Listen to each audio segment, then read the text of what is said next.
Les voy a compartir un PowerPoint.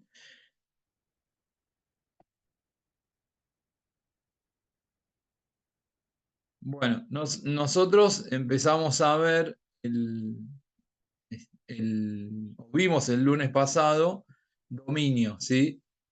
Hoy vamos a ver, eh, recuerden que empezamos desde los derechos reales, parte general, ¿sí? Y ahora empezamos a estudiar los derechos reales en particular, ¿sí? En el caso, el primer supuesto que vimos, que es el derecho real por excelencia, es el dominio, ¿sí? El que nos toca ver hoy es el condominio. eh, digamos, para comenzar un poco a hablar del tema, eh, digamos, me parece oportuno señalar que hay algunas discusiones en torno al dominio, porque algunos autores sostienen que el condominio es un derecho real de dominio en donde existen varios titulares, ¿sí? Es decir, no estaríamos frente a un derecho real autónomo, sino que estaríamos en una especie de dominio con la particularidad de que existen dos o más titulares. Para otros, el condominio es un derecho real autónomo, con reglas propias y al que solo se le va a aplicar subsidiariamente las normas del dominio cuando las propias del condominio no regulen algún supuesto, ¿sí? Eh, pero fuera de eso, tenemos que analizar el dominio enfocado como un derecho real distinto, el condominio, perdón, como un derecho real distinto del dominio, ¿sí?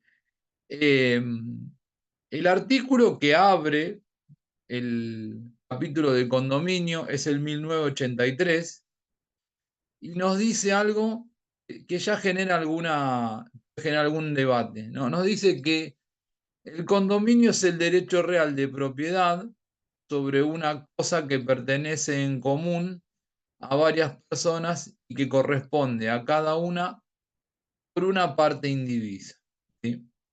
¿Cuál es ahí el vocablo que genera confusión? Bueno, propiedad, ¿no? Porque propiedad es un género. Si enfocamos la propiedad desde el orden constitucional eh, y la interpretación que ha hecho la Corte del artículo 17 de nuestra Constitución, podemos inferir que propiedad es todo aquello que un sujeto, todo bien apreciable que un sujeto puede tener fuera de su persona, su honor y su libertad. ¿Sí? Es decir, todo bien que pueda tener apreciación económica integra el derecho de propiedad de una persona, ¿sí? Y acá involucramos a los derechos personales, a la propiedad intelectual, por supuesto a los derechos reales, ¿sí? Entonces, ¿qué nos quiere decir el legislador cuando define al condominio como un derecho real de propiedad? ¿Sí? Esto es un debate histórico que siempre ha sido muy difícil tratar de darle una concepción precisa a la noción de condominio, ¿sí? Podemos destacar de cuál es la intención del legislador, ¿sí? Más allá de la vaguedad de esta definición. Y podríamos decir que, fíjense, la segunda parte del artículo dice ese derecho de propiedad pertenece o corresponde a cada condómino sobre o por una parte indivisa, ¿sí? Es decir, que el foco del examen del derecho real estaría dado en función de los derechos que una persona tiene sobre una parte indivisa de una cosa que detenta en común con otros titulares. Es decir, lo que ¿se acuerdan que cuando definimos allá en las primeras clases derecho real, según el artículo 1882,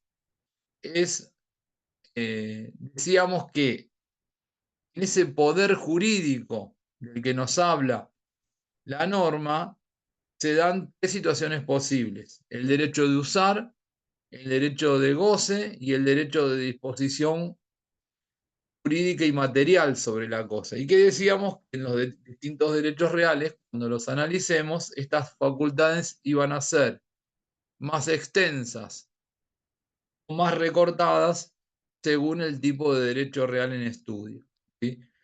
En el caso específico del condominio, lo que hay que examinar es cómo esas tres facultades juegan en favor del condómino en relación a su parte indivisa, ¿sí?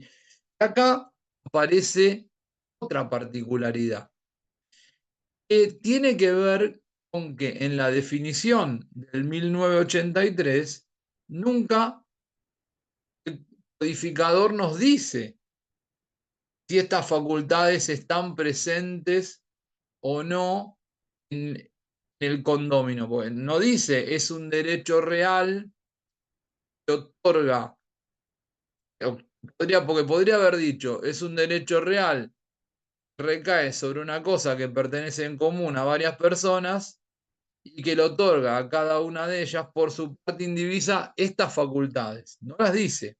Entonces, es algo que vamos a tener que ir desentramando a lo largo que vayamos haciendo una lectura de la normativa aplicable al condominio, ¿sí? Más allá de esto, lo que sí nos queda claro de este 1983 es que aparecen tres caracteres propios del condominio.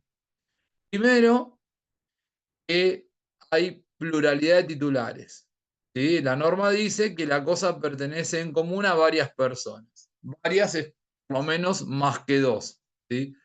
Acá desaparece, en consecuencia, en el condominio el rasgo de exclusividad que caracterizaba al dominio. ¿Se acuerdan cuando vimos dominio? Dijimos que en el dominio existen tres caracteres: la exclusividad, la perpetuidad y la absolutez. Bueno, la exclusividad desaparece acá porque ya no hay un solo sujeto titular, sino que son varios los titulares. Eso siempre vamos a hablar que en el condominio hay una pluralidad de titulares, ¿sí? A la vez hay unidad de objeto, porque esos titulares ejercen sus derechos sobre la misma cosa, ¿sí?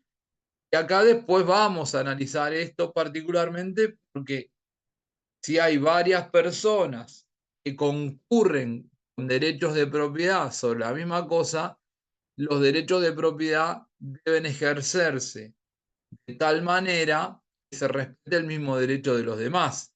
Pero esto va a significar a la vez que todos los derechos estén de alguna manera recortados, ¿no? Porque todo aquel uso que yo le dé a la cosa va a implicar que en determinado momento otro condominio no va a poder llevar a cabo el mismo uso, ¿sí? Para poner un ejemplo, si tenemos un vehículo en condominio, no podemos utilizar todos los condóminos el vehículo al mismo tiempo.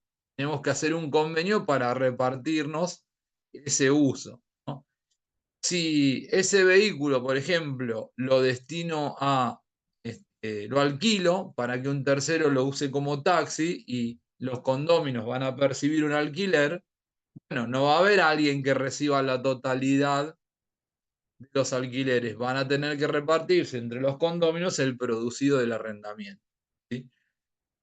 Eh, la tercera, el tercer, perdón, carácter que distingue al condominio es que el derecho de los condóminos se ejerce sobre partes indivisas o cuotapartes. Esto significa que no voy a tener un derecho de condominio sobre una parte material de la cosa.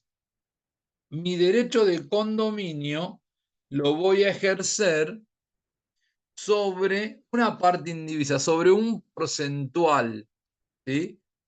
En este sentido, ¿dónde va a determinarse cuál es el porcentual que corresponde a cada condomino?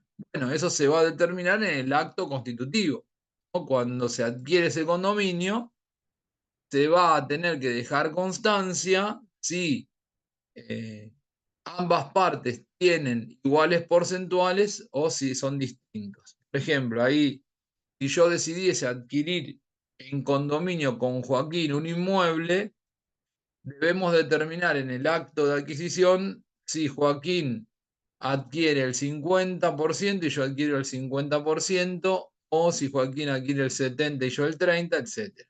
Ahora, si nada se dijo, la ley establece una presunción. Todos los condóminos adquieren en partes iguales.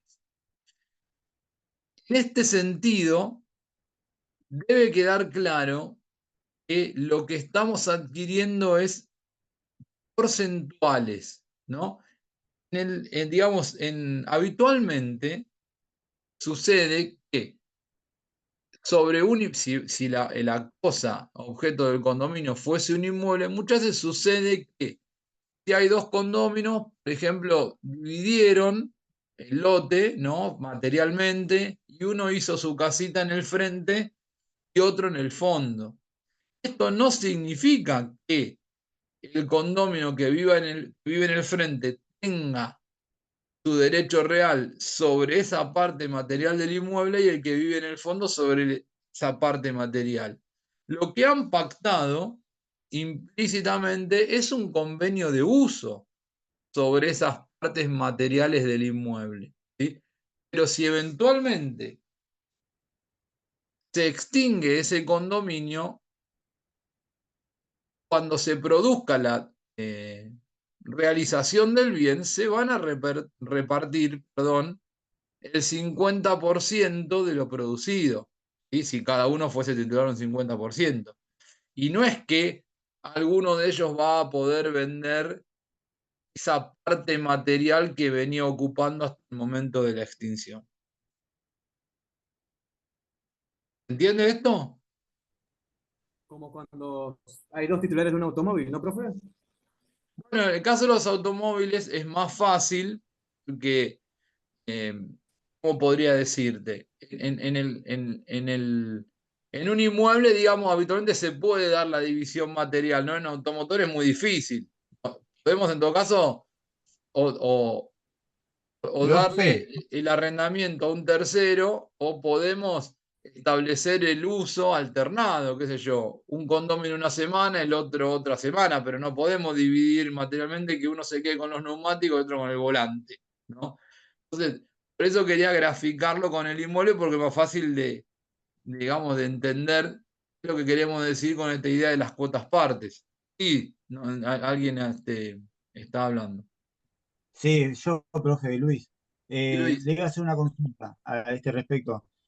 O sea, pongámosle que somos tres titulares de un automóvil y yo digo, bueno, yo mi parte la quiero vender, me tienen que pagar a mí la parte esa, o sea, ese tercio del valor del auto, ¿no? O del no, inmueble o de lo que... no es así. Ahora vamos a ver cómo funciona las facultades sobre la parte indivisa y qué pasa cuando un condomino quiere poner fin al condominio. Vamos a ver que hay, vamos a ver que hay, digamos, está reglamentado eso en el código, ¿sí? ¿Cómo se constituye el condominio? Es decir, ¿cómo se adquiere? Bueno, tenemos que ir a las disposiciones generales, ¿no? De las que hablábamos, título suficiente del 1892, ¿sí? Y lo que va a distinguir acá es que los adquirentes van a ser dos o más, ¿no? Por ejemplo, una compraventa donde dos partes o más adquieren un inmueble, ¿sí? O lo mismo una donación donde, no sé, los padres deciden donar a los hijos un inmueble, ¿no? Ahí entre los hijos nace un condominio, ¿sí? También puede pasar con una usucapión, ¿sí? Porque dos personas coposeyeron un inmueble durante 20 años y luego de los 20 años reclaman la adquisición por usucapión, ¿sí? Siempre digamos, no va a haber modificaciones, no va a haber, digamos, circunstancias especiales en materia de modos de constitución, ¿sí? Lo que distingue es que acá siempre vamos a estar hablando de dos adquirentes, de por lo menos dos adquirentes, ¿sí?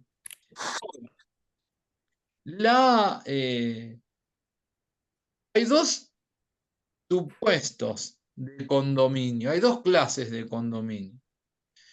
Uno al que denominamos condominio sin indivisión forzosa y otro al que denominamos condominio con indivisión forzosa. ¿Cuál es la diferencia entre uno y otro? Bueno, vamos a la misma frase, de alguna manera lo dice. Indivisión significa que no se puede dividir, ¿no? Y forzosa es que esa imposibilidad de dividir viene impuesta. Cuando decimos o cuando hablamos de un condominio sin indivisión es cuando justamente se puede dividir, ¿sí? En definitiva, el condominio sin indivisión forzosa es aquel en el cual cualquiera de los condóminos y sin importancia del porcentual que detentan en ese condominio pueden solicitar la división, ¿sí? Vélez, cuando en el Código Derogado, cuando en las notas hablaba del condominio, decía que el condominio es un derecho real que nace para extinguirse, porque cualquiera de los condóminos, como regla general, puede, en el condominio sin indivisión forzosa, puede pedir la división en cualquier momento, ¿sí? Luis, Joaquín y yo compramos en común un auto, ¿sí? Y una mañana nos peleamos, no por cualquier motivo, ni siquiera por el auto, nos peleamos por esas cosas de la vida. Y Luis dice, basta, se terminó con este condominio. Y nos notifica Joaquín y a mí, perdón, a Joaquín y a mí, que decidió dividir el condominio. Y esa decisión de Luis es inatacable. Nadie puede cuestionar ese derecho del condominio en un supuesto de condominio sin indivisión forzosa. En cambio, el otro supuesto de condominio, que es aquel con indivisión forzosa, justamente lo que nos está indicando es que hay imposibilidad de dividir ese condominio. La imposibilidad puede ser permanente, ¿sí? O temporal. Durante un tiempo puede suceder que los condóminos no puedan dividir, ¿sí? Por una razón, no, con causa en una convención, es decir, por una decisión propia de los condóminos, por una decisión judicial, ¿sí? En el caso de la indivisión forzosa perdurable, las causales ahí de indivisión provienen de la ley. Hoy probablemente nos dediquemos exclusivamente al estudio del condominio sin indivisión forzosa, ¿sí? Si llegamos a ver condominio con indivisión forzosa, avanzamos. Si no, el lunes que viene, ¿saben cuál es el condominio con indivisión forzosa más común y al que seguramente le dediquemos la mayor parte de la clase cuando hablemos de condominio con indivisión forzosa? El de medianería, el que conocemos como pared medianera o medianería, la pared que divide dos inmuebles colindantes. Ese es un condominio con indivisión forzosa, ¿sí? En verdad, la concepción legal de esa medianera sería un condominio de muros, ¿sí? Esto le vamos a dedicar gran parte del tiempo este, en el estudio del condominio. Ahora, perdón, cuando estudiamos el condominio, hay tres situaciones que hay que analizar. Dijimos, la primera es las facultades del condomino con relación a su cuota parte, con relación a su parte indivisa. ¿Qué es lo que puede hacer con su parte indivisa? El segundo análisis va a ser la relación de los condóminos entre sí, es decir, en función de la administración de la cosa común. Y el tercer examen es la relación de los condóminos con los terceros, ¿sí? Cuando se celebran convenios o cuando nacen relaciones jurídicas en razón de la cosa detentada bajo la figura del condominio, ¿sí? Bueno, vamos a la primera parte. ¿Cuál es la regla general en materia de facultades del condomino sobre su cuota parte? Bueno, nos lo dice el 1983, perdón, 1989. Cada condomino puede enajenar y gravar la cosa en la medida de su parte indivisa sin el asentimiento de los restantes condóminos. Es decir, con relación a mi parte indivisa, puedo hacer lo que quiera. Por supuesto, siempre obrando dentro de los límites legales, ¿no? Y dentro de los límites impuestos a los actos jurídicos. Yo con mi parte indivisa, yo si quiero la vendo, si quiero sobre ella constituyo un derecho real de usufructo o puedo constituir derechos personales, locación, comodato, etc. ¿Sí? Los límites al ejercicio de estas facultades sobre la parte indivisa están dados por dos situaciones. La primera, no deben ser actos de administración o de disposición que infrinjan derechos de los demás condóminos, ¿sí? Y tampoco pueden ser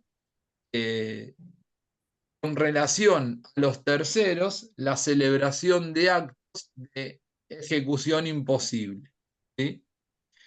¿Qué quiero significar con esto?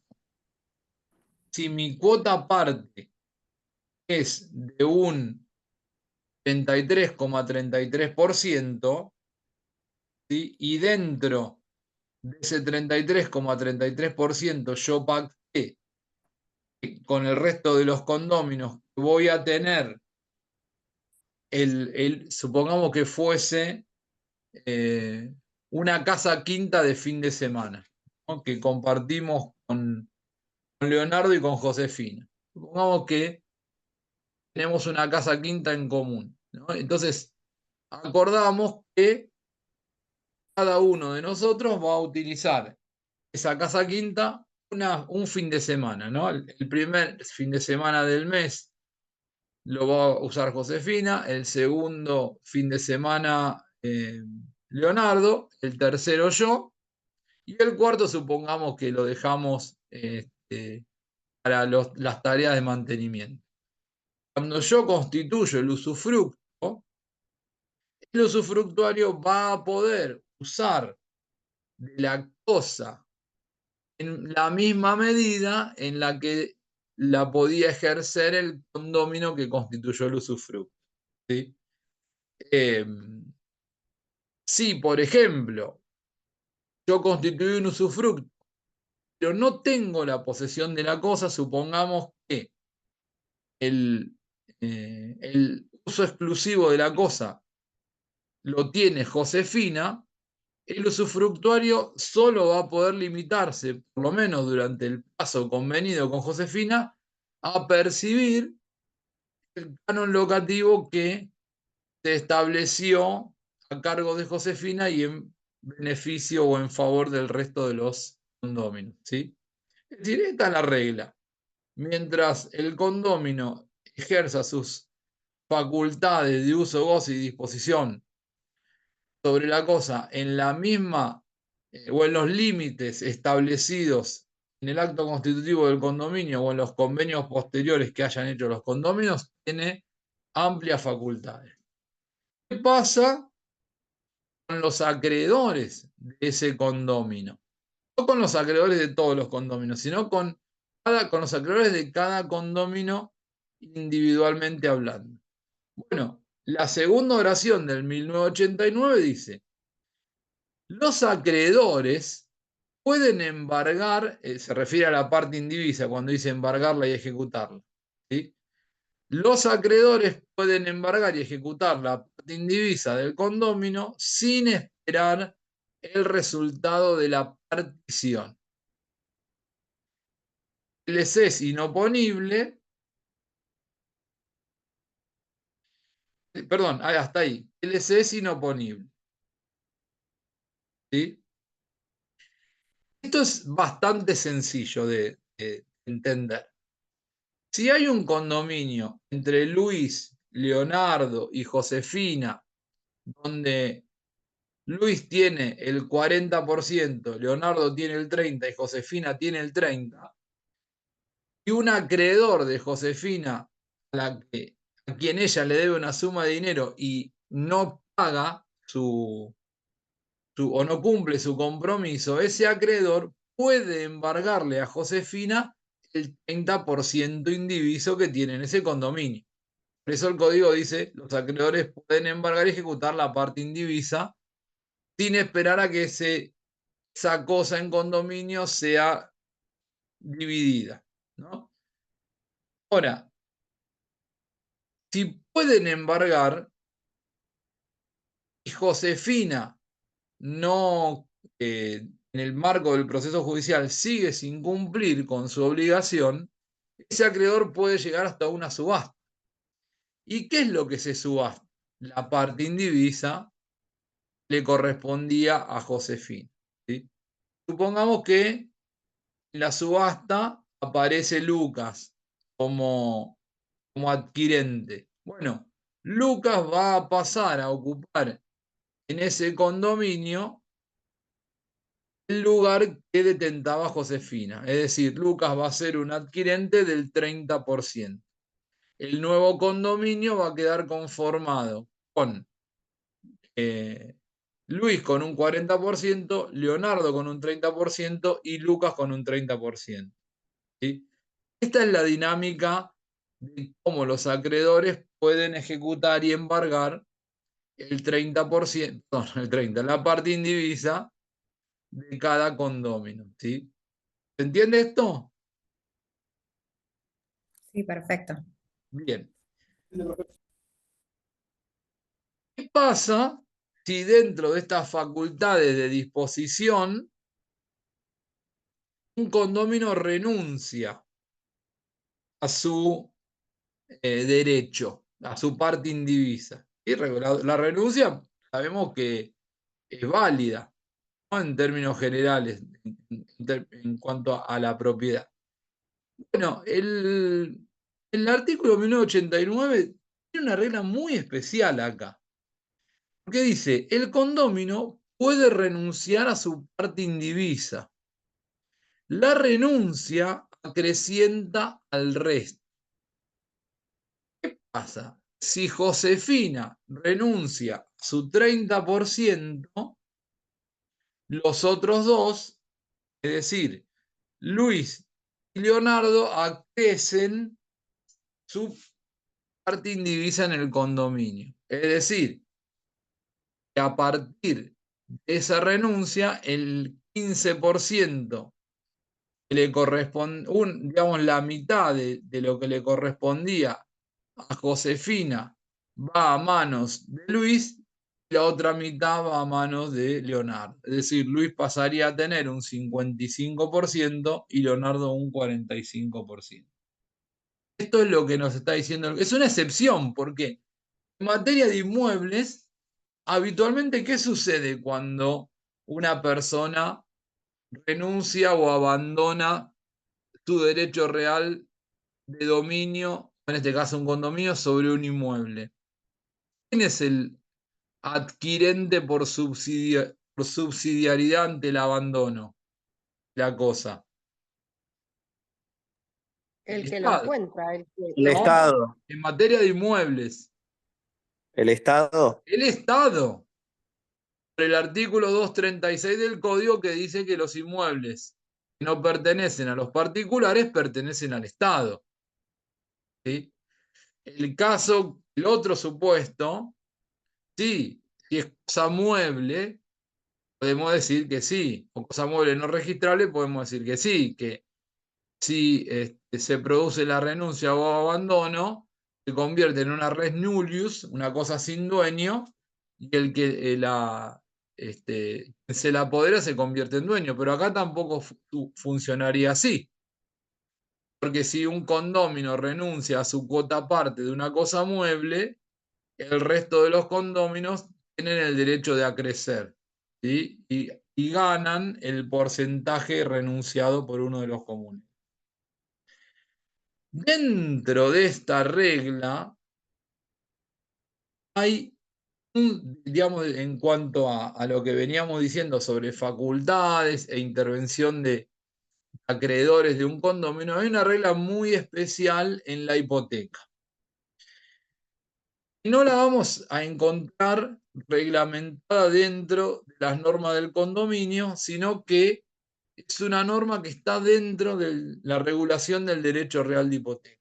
¿Sí? Ustedes saben, aclaro esto para poder ponernos en contexto, que la hipoteca es un derecho real de garantía, es decir, es un accesorio de un crédito principal. Y, es decir, quien detenta la posesión, el objeto de la hipoteca siempre es un inmueble, y quien detenta la posesión del inmueble hipotecado es el constituyente, no el acreedor hipotecario. En la hipoteca, el acreedor hipotecario no recibe la posesión, sino que queda en manos del constituyente. ¿Sí? El 2207 del código dice: un condómino puede hipotecar la cosa por su parte indivisa. ¿Sí? Vanina, Román y Josefina tienen un condominio sobre el inmueblecito en la calle Brown 1530 de Florencio Varela. Román decide hipotecar su parte indivisa, tiene un 33,33% del total. Bueno, cuando yo pida un informe de dominio, va a surgir que hay un inmueble en la calle Brown 1530 de Florencio Varela, en donde Josefina tiene un 33,33% libre de gravámenes, Vanina tiene un 33,33% libre de gravámenes y Román tiene un 33,33% hipotecado. ¿Sí? Ahora miren lo que dice la segunda parte. El acreedor hipotecario puede ejecutar la parte indivisa sin esperar el resultado de la partición. ¿Sí? Hasta aquí, el 2207 es análogo al 1989, cuando nos decía que los acreedores pueden embargar y subastar la parte indivisa del condómino deudor sin esperar el resultado de la partición. ¿Sí? Bueno, la misma regla es aplicable a la hipoteca por una razón muy sencilla. El acreedor hipotecario es un acreedor también. O sea, se le aplica la misma regla del 1989, pero además es un acreedor que tiene como accesorio a su crédito un derecho real de garantía, es decir, es un acreedor mucho mejor posicionado, ¿sí? Es decir, su crédito está mucho más resguardado que el de un acreedor quirografario. Entonces, ¿cómo no iba a seguirse la misma regla para la hipoteca que para un acreedor quirografario? Por supuesto que debía seguirse la misma regla. Acá viene la cuestión más compleja. ¿Por qué? El primer supuesto posible sería: Román constituyó la hipoteca, Román deja de pagar el crédito estando vigente el condominio, el acreedor hipotecario embarga y subasta el inmueble para cobrar, perdón, la parte indivisa para cobrar su crédito. ¿Sí? Ahora, ¿qué pasa si Román vino cumpliendo regularmente con el crédito accesorio perdón, al cual accedía la hipoteca. Román no incumplió, ¿sí? Pagó regularmente sus obligaciones y Vanina decide poner fin al condominio. Vanina, en un momento, como estamos dentro de un condominio sin indivisión forzosa, decidió notificar a Román y a Josefina que había decidido dividir ese condominio. Y acá viene la cuestión que es, ¿qué sucede con el acreedor hipotecario? Porque el acreedor hipotecario tiene constituido su derecho real de hipoteca sobre la parte indivisa de Román, pero ahora Vanina, Román y Josefina deben dividir esa cosa. ¿A dónde lo dejamos al acreedor hipotecario? ¿Sí? Vélez, en el código derogado, decía, cuando el condominio se divide, la hipoteca solo subsiste si el inmueble queda en poder del condominio deudor. ¿Qué quiere decir esto? Que si Vanina, siguiendo en el marco del Código de Vélez, si Vanina había decidido dividir ese condominio, la hipoteca solo subsistiría si quien se adjudicaba el inmueble era Román.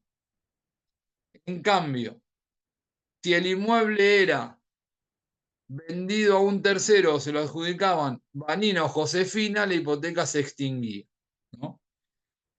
Era una zona medio extraña porque en ese contexto lo que podría suceder es que hicieran un acuerdo Vanina, Román y Josefina para que se lo quede Vanina o Josefina y de esa manera sacarse de encima el acreedor hipotecario, ¿no? Bueno, se nos acorta la conexión. Volvemos a ingresar y continuamos con esta última parte.